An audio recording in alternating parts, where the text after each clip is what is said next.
during a family vacation. My parents told me to give up my hotel room because my brother needed it more. I smiled and said, "That's nice, but I have a better plan." Their faces dropped when the hotel staff told them the news. I still remember the moment clearly, my mom's shocked face, my dad's confused blinking, and my brother's smug smile disappearing so fast it was almost funny. Almost. But let me explain how it got to this point. Growing up, my younger brother Ryan was the favorite. Actually, he was the only child in my parents' eyes. I was just there, the backup, the babysitter, the one who always had to give up things for him. If Ryan wanted something, he got it. If I wanted something, they'd say, "We'll see," which really meant no. I learned early that life wasn't fair in our house. If I ever complained, I was called selfish or difficult. I got tired of fighting for scraps, so I stopped trying. I planned my escape, and as soon as I turned 18, I left. I worked hard to build a life away from them, no calls, no family holidays, no drama, just peace, until last year. I don't know why, but after years of barely talking to them, I agreed to a family vacation. Maybe I was feeling nostalgic, maybe I thought they'd changed, maybe I was just being dumb. The plan was a week at a fancy beach resort in Maui with my parents, Ryan, his girlfriend, and me. I paid for my own flight and even treated myself to a beautiful private room with an ocean view. It wasn't a regular hotel room, it was a fancy suite with a balcony. Expensive? Yes. Worth it? Absolutely. I was really excited, but that excitement lasted only 4 hours. We arrived and checked in. I was so happy, standing on my balcony, watching the waves. Then there was a knock at my door. It was my mom, wearing her usual fake smile. "Hey, sweetie," she said in her overly sweet voice. "Can we talk for a second?" I should have known what was coming. She stepped inside and closed the door like she was about to drop some big news. "So, Ryan's room isn't as nice as yours," she started carefully, as if I wouldn't see where this was going. "He's having a hard time in there. You know how he gets anxious in small spaces, and his girlfriend is with him, so it's a little cramped." I just stared at her. I was thinking, she continued, "Maybe you could switch rooms with him for the trip. It would mean so much to him." I laughed. "You're joking, right?" Her face got serious. "Don't be like that. He needs the space more than you do. You're alone. You don't need all this." I felt that old, familiar feeling, the expectation that I should give in, be the bigger person, be reasonable, but not this time. I smiled and said, "That's cute, but I have a better plan."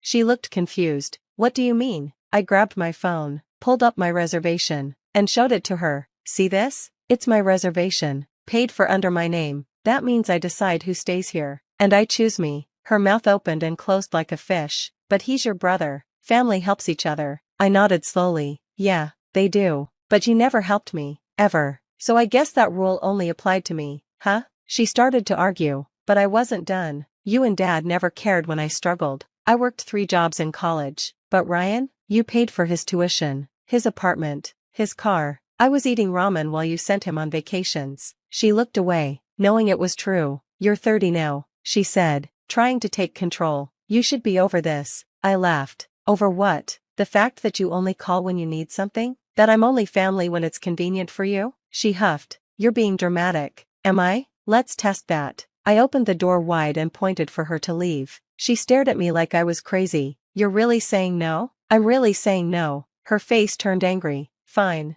I'll talk to your father." "Go ahead," I said, smiling, and shut the door in her face.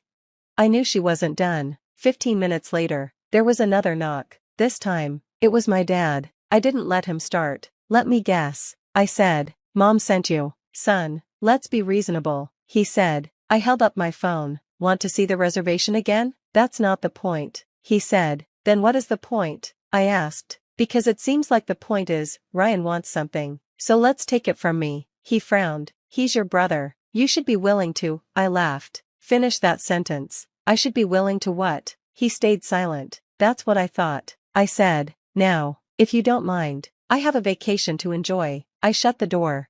I barely had time to sit down before the next knock. This time, it was Ryan, and he was mad. He stood in my doorway, arms crossed, trying to look tough. I'd seen this act before. He used it to get his way when we were kids, but I wasn't a kid anymore. "You're being a real jerk, you know that?" he said, pushing past me like he owned the place. I let him walk into my suite, let him see the view, let him imagine himself staying there for the week. Then I said, "You're in my room. You have 10 seconds to leave before I call hotel security." He laughed. "Security? Seriously? This is family, man." I smiled. "Yeah? Where was family when I needed help? Where was family when I was eating cheap noodles every night, and mom and dad were sending you money for a new gaming PC?" He rolled his eyes. "Oh my god, are we still talking about college?" "Not just college," I said. "My whole life." He threw his hands up. "This is stupid. You don't even need this room. You're alone. I have a girlfriend. Do you know how uncomfortable our room is?" "That's not my problem," I said. "It could be if you weren't such a selfish jerk." I laughed, really laughed. Ryan's jaw tightened. He wasn't used to me standing up to him. "You think I'm selfish?" I asked, stepping closer. "Let's talk about selfish. Who got a car for their 16th birthday?" Silence. "Who had their college paid for while I took out loans?" More silence. "Who got vacations and new clothes while I worked nights at a gas station?" His face turned dark. "Why do you always bring up old stuff?" "Because you still act like you're owed everything. But guess what? I don't owe you anything." He clenched his fists but didn't say anything. Finally, he smirked. "Fine, keep the room. Just remember, you're going to regret this."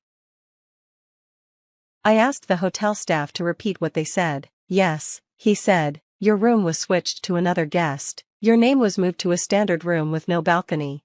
I didn't even need to guess who did it. He hesitated. "It was your parents who asked for the change." I was furious. Daniel, the staff member, must have seen how angry I looked because he quickly added, "Don't worry, sir, I haven't made the change yet. It seemed strange, so I wanted to check with you first." I took a deep breath to calm down. "Good call, Daniel, very good call." I pulled out my phone and showed him my reservation email. "I paid for this room. It's under my name. No one else has the right to change it, not my parents, not my brother, no one." Daniel nodded. "Understood. I'll make sure your original reservation stays locked." I sighed in relief. "Thank you." He hesitated again. "Sir, would you like me to flag your account so no one can make changes without your permission?" I smiled. "Daniel, that's a great idea." I was still angry when I went to my parents' room. I didn't knock, I just slammed the door open. My dad looked annoyed. "What's wrong with you?" he snapped. "You tell me," I shot back. "I just found out you tried to steal my room." He didn't even look guilty. "It's not stealing, we just made a change. Ryan's room is small." I cut him off. "Stop right there. I paid for my room with my money. You had no right to touch my reservation." My mom appeared behind him, sighing like I was being unreasonable. "Why are you making such a big deal? It's just a room." "Then why didn't Ryan switch rooms?" I asked. She frowned. "Because his room is already paid for under our account, and yours was separate. It was easier this way." I laughed. "You really think I'm that stupid? This isn't about easier. This is about Ryan getting what he wants, like always." My mom crossed her arms. "You're being dramatic." My dad huffed. "Fine, keep the room, but don't expect us to pay for anything else this trip." I laughed even harder. "Pay for me? You haven't paid for anything for me in years, but sure, go ahead and pretend you're punishing me. Meanwhile, I'll be on my balcony, enjoying my ocean view." I turned and walked away before they could say anything.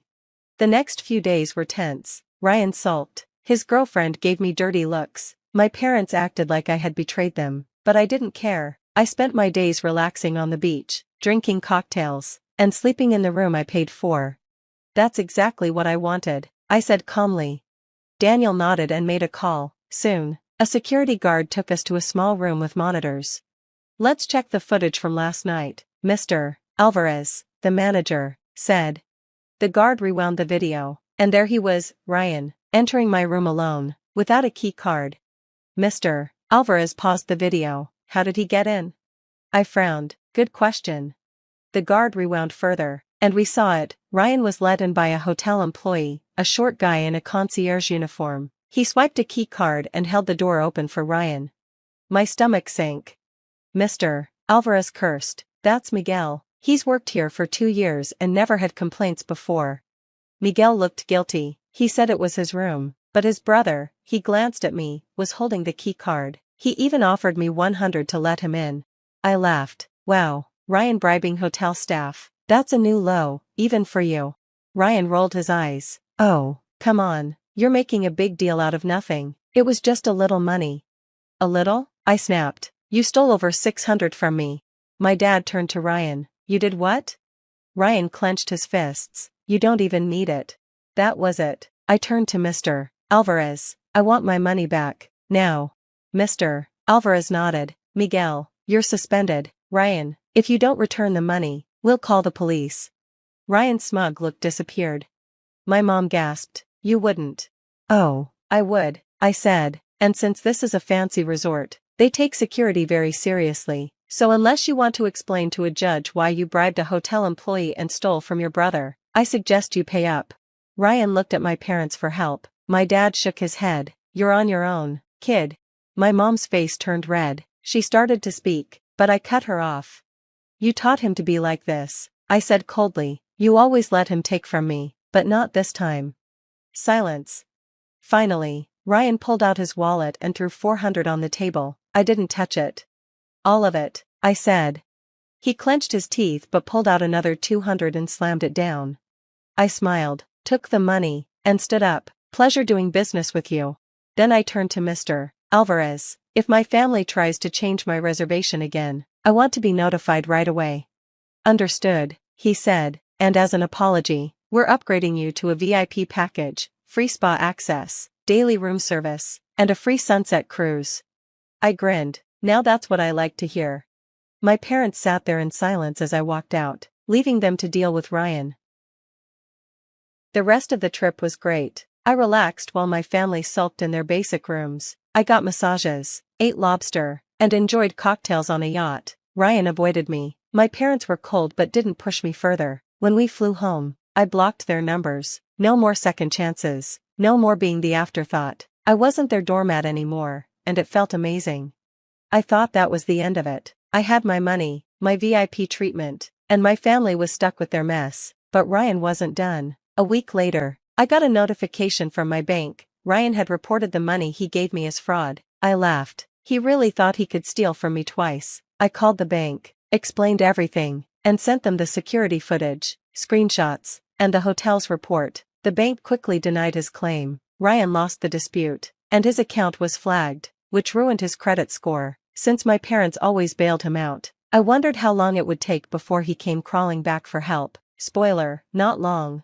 A few months later, I got a call from an unknown number. It was my mom, sounding desperate. Listen, honey, we need to talk. Ryan's in trouble. I rolled my eyes. I didn't call back. 2 hours later, my dad called. I answered. Cut to the chase. I said, what does Ryan want? My dad sighed. It's not just him. He messed up, and now it's affecting us too. I smirked. Oh, do tell. Apparently, after the vacation, Ryan kept using his credit cards. But since the bank flagged his account, they froze his cards and denied his loans. He tried to lease a car, denied. Tried to rent an apartment, denied. His credit score was ruined because of what he did to me. My parents, who had co-signed for him, were now stuck with penalties and higher interest rates. I almost laughed out loud. So let me guess, I said, you need me to help fix this? My dad sighed. It's the least you can do after everything we've done for you. I laughed so hard I had to mute the phone. When I finally spoke, my voice was cold. The least I can do? You stole from me. You tried to take my room. You called me selfish for setting boundaries. And now you want a favor? Silence. Then my dad said, just help your brother. He's family. I grinned. I don't have a brother. Then I hung up. That was the last time I spoke to them. After that, I blocked every number. I ignored every email. They even sent relatives to talk to me. But I blocked them too. Ryan? He fell apart, with no one to bail him out. He couldn't pay his bills, got evicted, and ended up crashing on a friend's couch. My parents had to take on his debt, which ruined them financially. Me? I thrived. I traveled, upgraded my apartment, got a promotion at work, and never looked back.